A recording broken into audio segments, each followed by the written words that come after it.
नमस्कार दोस्तों, Shri Shyam driving training centre में आप सभी स्टूडेंटों का हार्दिक स्वागत व अभिनंदन है। और दोस्तों, Shri Shyam driving training centre में राजस्थान वाहन चालक और राजस्थान हाई कोर्ट के बैच स्टार्ट हो चुके हैं और न्यू बैच 1 तारीख से स्टार्ट होने जा रहा है। तो जितने भी स्टूडेंट हैं राजस्थान वाहन चालक की जो तैयारी कर रहे हैं वो यहाँ Shri Shyam driving training centre में आके अपना प्रशिक्षण ले सकते हैं। और इस वीडियो को ज़्यादा से ज़्यादा शेयर करना है और हमारे चैनल पे अगर पहली बार विजिट कर रहे हैं तो चैनल को ज़रूर सब्सक्राइब करें।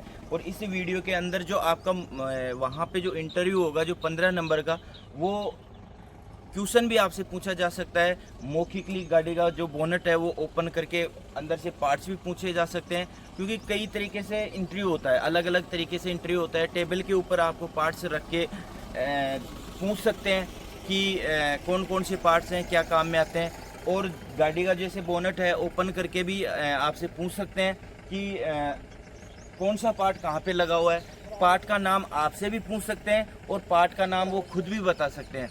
अगर वो खुद बताएंगे तो दूर से बताएंगे, आपके हाथ में छड़ी रहेगी और फिर वो बोलेंगे कि एयर फिल्टर कौन सा है, तो आपको एयर फिल्टर उनको बताना पड़ेगा। वो पूछेंगे सेल्फ स्टार्ट मोटर कौन सी है, तो आपको सेल्फ स्टार्ट मोटर बतानी पड़ेगी। तो इस वीडियो को पूरा देखें। इस वीडियो में पूरी कंप्लीट प्रोसेस में आपको इंटरव्यू की जानकारी देने वाला हूँ और इस वीडियो को ज़्यादा से ज़्यादा शेयर करें। राजस्थान वाहन चालक और राजस्थान हाई कोर्ट ड्राइवर दोनों में सेम प्रोसेस है और सेम ग्राउंड रहेंगे। वहाँ पे आपको ऑप्टिकल के अंदर टाइमिंग दिया जाएगा।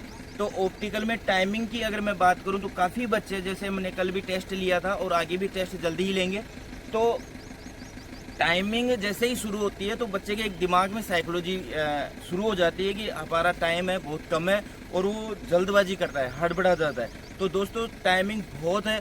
आराम से अगर हम कंटिन्यू गाड़ी को अगर स्टॉपेज बीच में रोकेंगे नहीं तो आराम से आप अपना जो टाइमिंग है वो पूरा लेके आओगे और पूरे टाइमिंग के अंदर अच्छे से गाड़ी ऑप्टिकल के अंदर आ जाएगी। क्योंकि जो टाइमिंग वो देते हैं वो एक नॉर्मल स्पीड के अनुसार वो खुद टाइमिंग टेस्ट करके फिर वो टाइमिंग डिसाइड करते हैं। तो टाइमिंग को इतना दिमाग में नहीं जोर देना है। अगर हल्की फुल्का अगर फिर भी हमारे को 10 सेकंड 5 सेकंड अगर फालतू लग रहा है तो हमारा 1-2 नंबर कटेगा, बल्कि पोलार्ड गिराओगे तो आप बाहर हो जाओगे, उस ऑप्टिकल में आपको 0 नंबर मिलेगा। तो घबराना नहीं है, ऑप्टिकल के पोलार्ड नहीं गिरने हैं। चाहे आप 5 सेकंड या 10 सेकंड एक्स्ट्रा ले लेना, लेकिन ऑप्टिकल क्लियर आराम से आसानी से करना है। तो वहाँ पे अगर आपसे इंटरव्यू में पूछा जाए कि आप कौन सा व्हीकल चलाते हो, तो सबसे पहले आपको ये ध्यान में रखना है कि जो भी व्हीकल आप नाम ले उस व्हीकल की पूरी जानकारी आपको होना जरूरी है। जैसे ही आपसे वहाँ पे पूछेंगे कि आप कौन सा व्हीकल चलाते हो, तो उनको जवाब देना कि सर मैं मेरे लाइसेंस के अनुरूद्ध जो भी व्हीकल आते हैं मैं उनको अच्छी तरीके से मेंटेन कर लेता हूं, लेकिन फ़िलहाल मैं मेरे जैसे 3 साल का आपने अनुभव लिया है, वहाँ पे आपने कौन सी गाड़ी चलाई है वो आप बता सकते हैं कि सर मैं मेरे लाइसेंस के अनुरूद्ध जो भी व्हीकल आते हैं मैं उनको अच्छी तरीके से मेंटेन कर लेता हूँ, लेकिन फ़िलहाल मैं मेरे घर पे बोलेरो या कोई भी कंपनी है वहाँ पे मैंने बोलेरो चलाई या स्कॉर्पियो चलाई या वैगनार चलाई। तो उस जिस गाड़ी में आप बताओ उस गाड़ी की आपको संपूर्ण जानकारी होना ज़रूरी है। बात करेंगे हम आज बोलेरो की। तो अगर आप जैसे ही मान लो बोलेरो बता रहे हो, तो बोलेरो की सर्विस कितने किलोमीटर पे होती है? बोलेरो की सर्विस होती है 10,000 किलोमीटर पे। सर्विस करवाएंगे उस टाइम में आप क्या क्या बातें ध्यान में रखोगे, क्या क्या हमारे को इसमें चेंज करना पड़ेगा और क्या क्या नया डलेगा। तो दोस्तों, सर्विस करवाते हैं उस टाइम में एक तो इंजन ऑयल पूरा निकलेगा बाहर और नया डलेगा। इंजन ऑयल कितना डलेगा इसमें? 7 लीटर। कौन सा डलेगा? 15W से 40 नंबर और 20W से 40 नंबर भी डाल सकते हैं। दूसरा, ऑयल फिल्टर चेंज होगा। ऑयल फिल्टर हमेशा साफ होकर नहीं डलता है, ऑयल फिल्टर को हमें चेंज ही करना पड़ता है। दूसरा ऑप्शन एयर फिल्टर।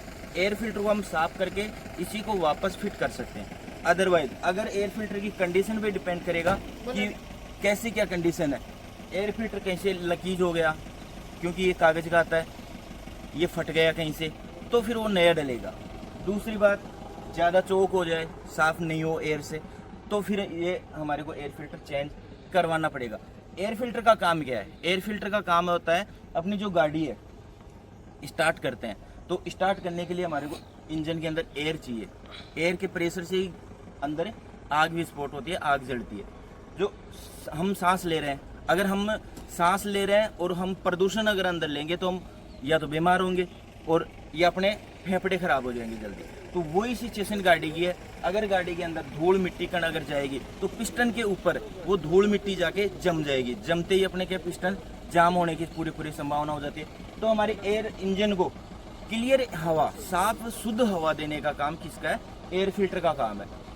नेक्स्ट हम बात करेंगे रेटर की बात। रेटर का काम क्या है? इंजन के वर्किंग टेम्परेचर को नियंत्रण रखने का काम किसका है? रेटर का है। अब रेटर में क्या डालते हैं? पानी और कूलेंट। कूलेंट क्यों डालते हैं? कूलेंट इसलिए डालते हैं कि एक तो हेड है अपना लोहे का है, अगर हम पानी उसमें नियंत्रण रहता है, आप चाहे गाड़ी चलाओ चाहे बंद रखो, उसमें हेड में हमेशा पानी भरा रहेगा। अगर हम पानी लोहे के अंदर हम भर देंगे तो वो जंग जल्द पकड़ेगा, जंग खाने लग जाएगा। तो हेड में एक तो जंग नहीं लगने देता है कूलेंट, दूसरी बात एक बर्फीले इलाकों में पानी को जमने नहीं देता है। ठीक है।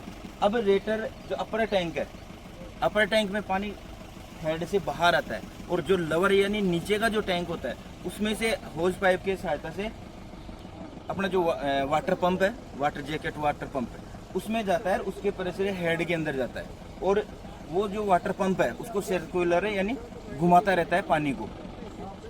लवर टैंक से नीचे वाले टैंक से हेड में पानी जाएगा और अपर यानी थर्मोस्टेट वाल्व से होते हुए अपर टैंक में वापस आएगा। अभी जैसे हम गाड़ी स्टार्ट कर रहे हैं, मॉर्निंग में ठंडा रहता है पानी, जैसे ही गाड़ी स्टार्ट करेंगे गर्म होगा, धीरे धीरे पानी का टेम्परेचर बढ़ता रहेगा।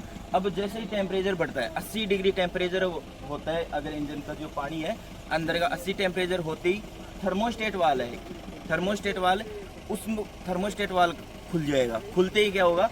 अपर टैंक में पानी आने लग जाएगा। अब वो अपर टैंक में पानी आएगा, इसमें होती है फिन्स, फिन्स के माध्यम से वो झरना टाइप में काम करना शुरू कर देगा। हम जैसे कूलर में पानी डालते हैं, झरना टाइप में पानी डलता है, नीचे की तरफ गिरता है, वो एकदम ठंडा हो जाता है। वो कैसे होता है कि वो एक बूंद बूंद नीचे गिर रही है, वही सेम इसमें फैन लग रहा है, बाहर की हवा को वो अंदर खींचता है। तो अपनी जो फिन्स है उनके अंदर से हवा पास हो रही है और पानी निकल रहा है नीचे के झरने टाइप में, तो वो पानी का टेम्परेचर डाउन गिर जाता है फैन। तो जो हमने इंजन का जो वर्किंग टेम्परेचर है वो 80 से ऊपर नहीं जाता है, क्योंकि रेटर का काम है इंजन के वर्किंग टेम्परेचर को नियंत्रण रखने का काम। दोस्तों जो इंजन है, कभी कभार हम गाड़ी चलाते रहते हैं, लॉन्ग ड्राइविंग चलती है और इंजन ओवर हीट हो जाता है, गर्म हो जाता है। उनके कारण क्या कारण हो सकते हैं? कारण भी पूछ सकते हैं कि आप गाड़ी चला रहे हो, आपका इंजन ओवर हीट हो रहा है, उसके क्या कारण है?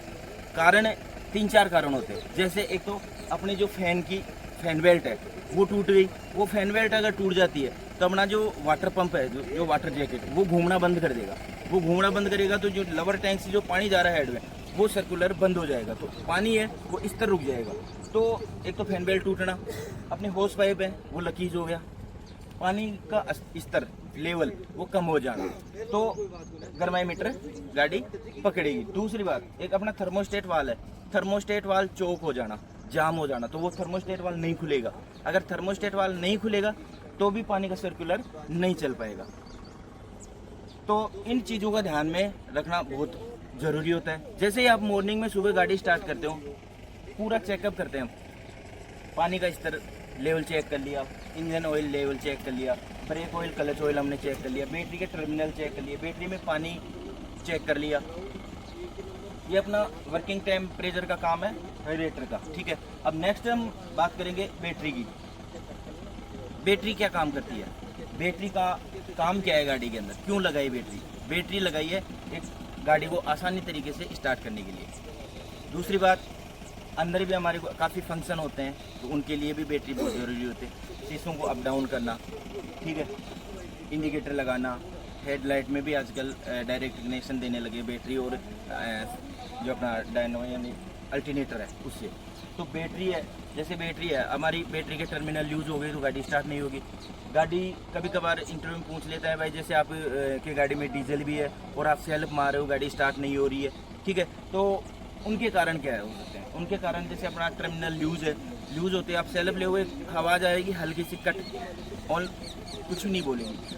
दूसरी बात, डैशबोर्ड में अपनी जो लाइटें हैं वो डिम होने लग जाएगी, जैसे ही सेल्फ लोगे डिम हो जाएगी। डिम होने का कारण है अपने टर्मिनल लूज होना। बैटरी अगर डाउन है तो गाड़ी स्टार्ट होने की कोशिश करेगी, लेकिन सेल्फ स्टार्ट मोटर है उसको प्रॉपर रूप से पूरा करंट नहीं मिल पाएगा, तो वो स्टार्ट नहीं होगी। तो हमारी बैटरी को चेक करना जरूरी होता है, टर्मिनल टाइट रहना है। दूसरी बात, अपना जो सेल्फ स्टार्ट मोटर है, सेल्फ स्टार्ट मोटर में बैटरी का कौन सा वायर लगता है, रेड कलर का यानी प्लस का, माइनस का लगता है अपने इंजन के अंदर, अर्थ का काम करता है बैटरी के अंदर। और दूसरी बात, अब जैसे हमारी बैटरी को लगा दिए, गाड़ी चला रहे हैं, मिरर सेट करने में भी बैटरी का काम आता है। जो लग्जरी गाड़ियाँ होती हैं उनमें बटन से मिरर सेट होते हैं, शीशे हैं फाटक के अंदर, उनको भी डाउन अप डाउन करने के लिए बैटरी का यूज़ होता है। धीरे धीरे बैटरी क्या और डाउन होती है। अब बैटरी को चार्ज किससे करेंगे, गाड़ी के अंदर ही एक होता है अल्टरनेटर, उस अल्टरनेटर का काम है बैटरी को चार्ज करने का।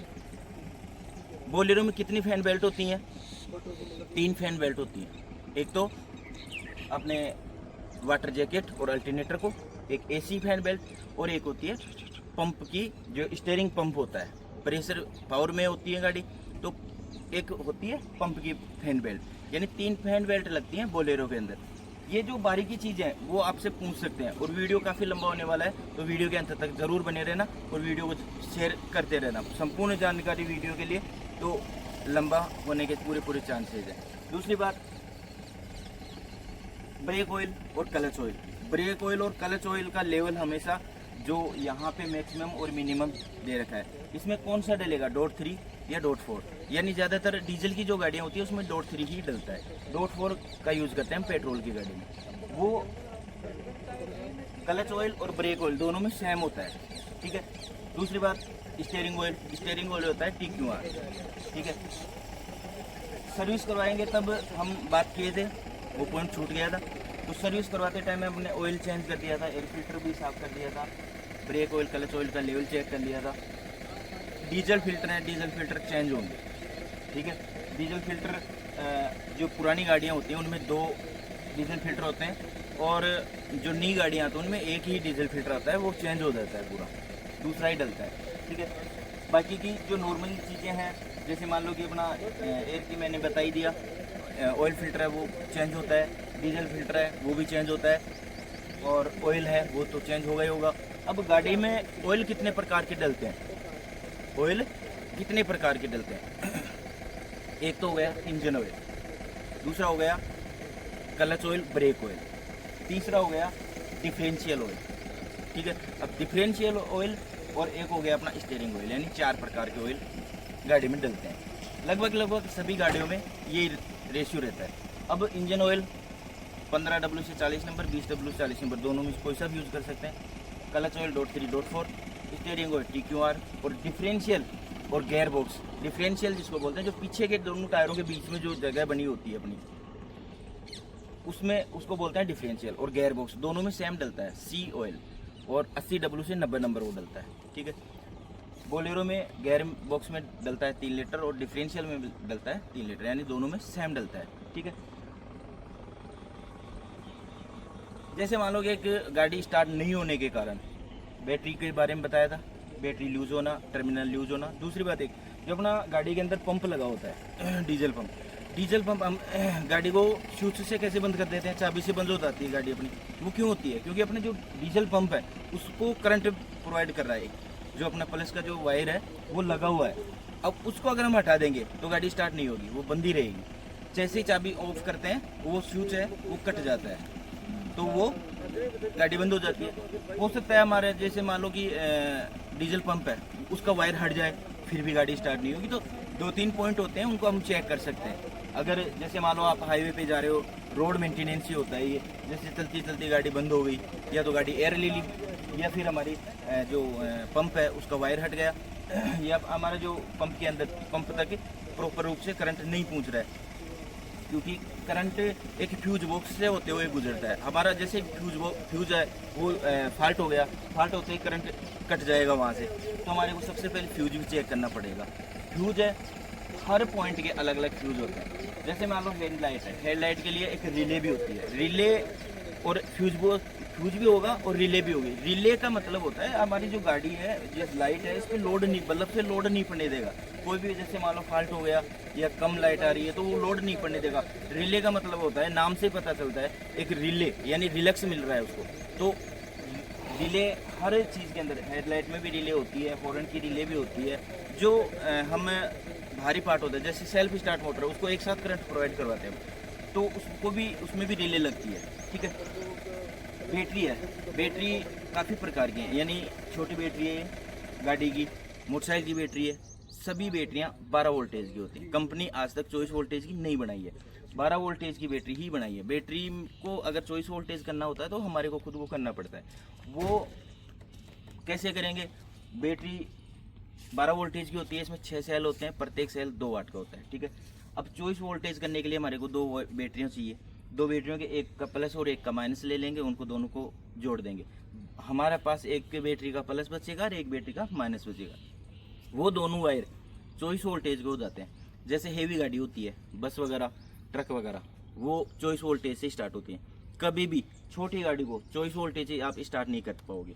स्टार्ट तो हो जाएगी, लेकिन वायरिंग और फ्यूज बॉक्स और रिले उड़ाने का 101% पूरे चांस हो जाते हैं। क्योंकि ये जो बोलेरो के अंदर जो वायरिंग है, पूरी कंप्लीट जो वायरिंग है, वो कंप्लीट वायरिंग है 12 वोल्टेज की। तो जो कैपेसिटी है उसके अकॉर्डिंग अपन ज़्यादा कैपेसिटी डालेंगे ना, तो वो फिर या तो गर्मा के जल जाएगी कहीं से, या कहीं से भी फॉल्ट हो सकती है। क्योंकि वो 24 वोल्टेज है, इसकी कैपेसिटी है 12 वोल्टेज की, है कि नहीं। तो इस चीज़ का ध्यान रखें। जैसे मान लो कि हमारी बैटरी डाउन हो गई, दूसरी बैटरी हम कनेक्ट कर रहे हैं, उससे हम गाड़ी स्टार्ट करेंगे तो 24 वोल्टेज बनाने की जरूरत नहीं पड़ेगी आपको। बैटरी को प्लस का प्लस दे दो और माइनस का माइनस दे दो, अच्छे से कैचिंग करके। अगर आप उसको हल्का सा भी लूज रखोगे तो नहीं होगी, ठीक है।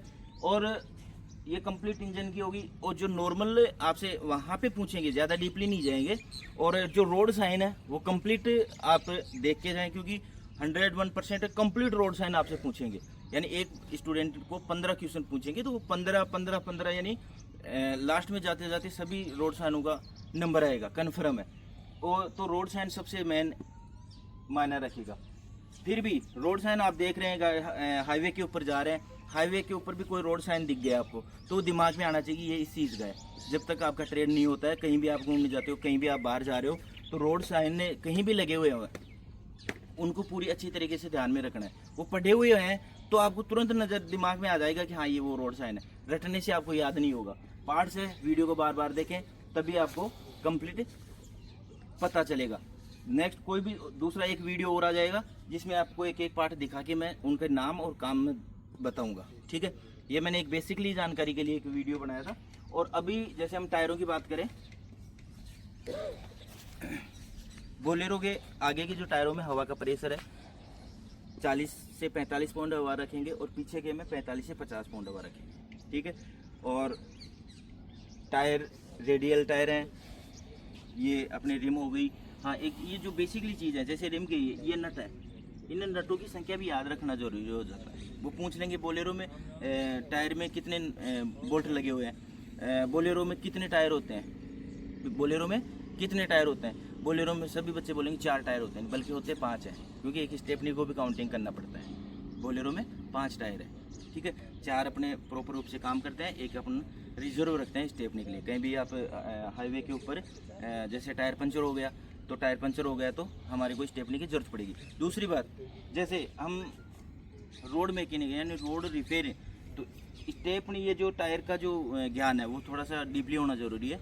कि हम टायर पंचर हो गया तो टायर चेंज करने के लिए आपको क्या क्या टूल्स की अपने को जरूरत पड़ेगी, ठीक है।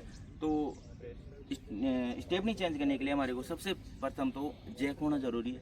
दूसरी बात व्हील पाना, जिसको हम ये नट है इनको खोलेंगे, जैक और व्हील पाना होना ज़रूरी है। और स्टेपनी तो होना ही होना है। अगर स्टेपनी नहीं होगी तो जैक और व्हील पाने का कोई काम नहीं है, ठीक है। तो वो हम जैसे ही पहले प्रॉपर रूप से जैक लगाते टाइम में विशेष ध्यान रखना है। आगे का अगर आप टायर खोल रहे हो तो पीछे के दोनों टायरों की वाट लगानी है। क्या बोला? यानी अगर आगे का टायर खोलना है तो पीछे के टायरों को वाट लगानी है। अगर जैसे हम वाट नहीं लगाएंगे, जैक चढ़ा देंगे, जैक चढ़ाने के बाद में क्या होगा, गाड़ी पीछे भी जा सकती है और आगे भी जा सकती है। जैक हमारा नीचे की तरफ यानी गिर सकता है या चिग सकता है, जिसको हम बोले।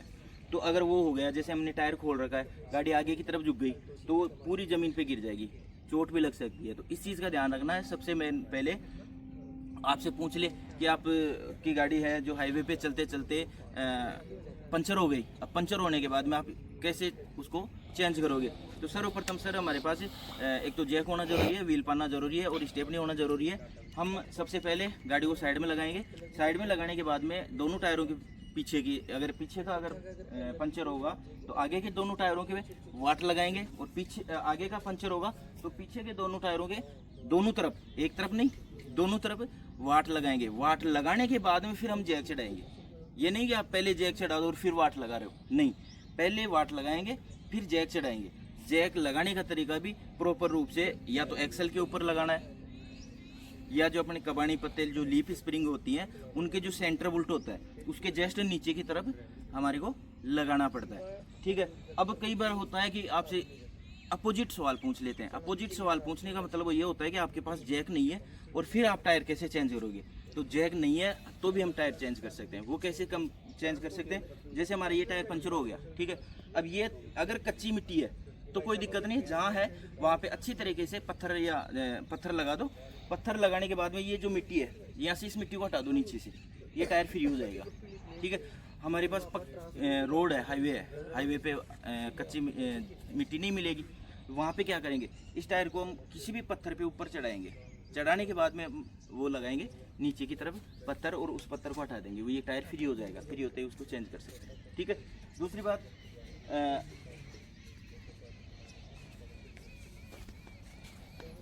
टायरों के बारे में कंप्लीट संपूर्ण जानकारी हो चुकी है अपनी। दूसरी बात, गाड़ी के जो मिरर हैं, ये अपना जैसे मान लो कि वाइपर हैं, वाइपर क्यों लगाई है कंपनी, वाइपर क्या काम में आते हैं। वाइपर आते हैं जैसे बारिश के अंदर हमारे मिरर यानी शीशे के ऊपर पानी काफ़ी गिरता है, तो पानी को हटाने का काम किसका है, वाइपर का है। ठीक है, और वाइपर जैसे हम नाइट में चल रहे हैं तो शीशे साफ़ करने में भी यूज़ लेते हैं, लेकिन अगर साफ़ करने में आप यूज़ ले रहे हो तो वाइपर के साथ पानी ज़रूरी है। जो यहाँ पे गाड़ी के अंदर है अपना जो विंड स्क्रीन ये वाइपर टैंक है, इसमें पानी और हमारा जो शैम्पू लिक्विड होता है, एक शैम्पू सरफ जो भी होता है उसका मिश्रण रहता है इसमें, तो वो आता है यहाँ से शीशे के ऊपर गिरेगा, फिर वाइपर चलाना है। सूखे से अगर वाइपर चलाएंगे तो हमारा जो शीशा है विंड शील्ड, ये इसमें क्रॉस आने लग जाएगी, तो इस चीज़ का भी ध्यान रखना है। ठीक है, बाकी के मैंने लगभग मैंने पूरी कंप्लीट बता दी है, और डैशबोर्ड के बारे में नेक्स्ट अगले वीडियो में ज़रूर आएगा, तो क्योंकि ये काफ़ी लॉन्ग वीडियो हो जाएगा और अलग अलग पार्ट मैं आपको बताऊंगा। ठीक है, तो Shri Shyam driving training centre में राजस्थान वाहन चालक और हाई कोर्ट के बैच स्टार्ट है, तो आप ज़रूर विजिट करें और आके अपना जो प्रशिक्षण है बहुत अच्छे से मेजरमेंट के हिसाब से यहाँ पे बच्चों को प्रशिक्षण दिया जा रहा है। और बात करूँ कल के जो मेगा टेस्ट की, मेगा टेस्ट बहुत अच्छा था और काफ़ी बच्चों ने इनाम भी लेके गए। और अब नेक्स्ट जो मेगा टेस्ट का आयोजन बहुत जल्दी होगा, इंस्टा आईडी है उसको भी फॉलो कर लें, और हमारे Shri Shyam driving training centre YouTube channel को भी आप फॉलो कर लें, आपको पता चल जाएगा। और हो सकता है 1 तारीख का जो वहाँ का क्या रेशियो है वो भी मैं आपको बताऊँगा। पूरा जो भी ग्राउंड है वहाँ से पूरी जानकारी मैं आपको दूँगा कि कैसा टेस्ट हो रहा है, कैसा ट्रेड हो रहा है, हार्ड हो रहा है, नॉर्मल हो रहा है, तो आपको आराम से तैयारी आपको करनी है। क्योंकि दोस्तों अभी ये भर्ती है, काफ़ी दिन से बच्चे तैयारी कर रहे हैं, अभी 10-20 हज़ार रुपये हम फिक्स कर रहे हैं, तो उसके ऊपर ध्यान नहीं देना है कि हाँ हम तो नहीं कर पाएंगे या कर लेंगे, नॉर्मल होगा, नहीं। ट्रेड के लिए आप अगर बैक जाके देखो, एक बार दिल्ली पुलिस 2023 में आई थी, उसके लिए बच्चे 5-5, 6-6, 10-10 बार एडमिशन ले लिए थे और वो कंटिन्यू तैयारी कर रहे थे। आज हमारे काफ़ी बच्चे हैं जो आप ड्राइवर की जॉब में हैं, तो हम इतना ही आज इस वीडियो के अंदर बताएंगे। तब तक ये सभी बच्चे हैं आराम से बढ़िया तैयारी करें, और Shri Shyam driving training centre पूरे स्टाफ की तरफ से, मेरी तरफ से, जिनका जो राजस्थान वाहन चालक में ट्रेड है उनको बेस्ट ऑफ लक। जय हिंद, जय भारत।